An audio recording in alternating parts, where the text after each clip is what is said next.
عارفين ان المرحلة اللي انت فيها دي هي المرحلة النهائية، ومحتاجين بقى تكون جاهز لانهاء المعركة. انت في نهاية السبق وانا بجهز حضرتك عشان تبقى بطل، وانا عارف ان انت بطل وقدها وقدود، ما تقلقش، وانت اللي هتجيب لنا الفرحة وانت اللي هتدخل علينا البسمة الحلوة باذن الله. تعال اقول لحضرتك سريعا، المراجعات هتكون متكونة من 8 حصص. اول محاضرة هنشرح شرح تفصيلي ليونت 1 ويونت 2. الامتحان شكله متغير، يعني لازم عينك تبقى بصت عليه وخدت يعني كفايتها وحليت واطمأنيت لشغلك. فاحنا بناخد دايما حل أسئلة من البريفيوس اكزامز، الامتحانات السابقة، من كتاب الورك بوك، من الأسئلة بتاعت اللونج مان، وساعات بنحط توقعات في الجزئية دي. هناخد المحاضرة التانية فيها يونت 3 ومعاه يونت 4. حلو، المحاضرة دي أخف شوية من المحاضرة دي عشان نخفف على بعض. شفت جدول الثانوية العامة هتلاقيه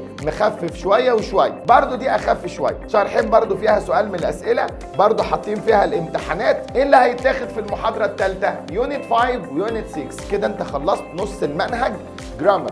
تبص بقى برضو نفس الفكرة على السكيلز، خدت كمان 3 أسئلة، يعني خدت الترانسليشن والباسج والاسم. في المحاضرة الرابعة هنا بقى هبدأ أحل على السكيلز اللي أنا خدته، وهشرح فنيات عالية قوي في حتة السكيلز دي. بنيجي في المحاضرة الخامسة بحط بقى النوفل، القصة، والقصة بقى عليها درجة برضو لأن جزء مقالي، فهعلمها لك في المحاضرة الخامسة دي قصة.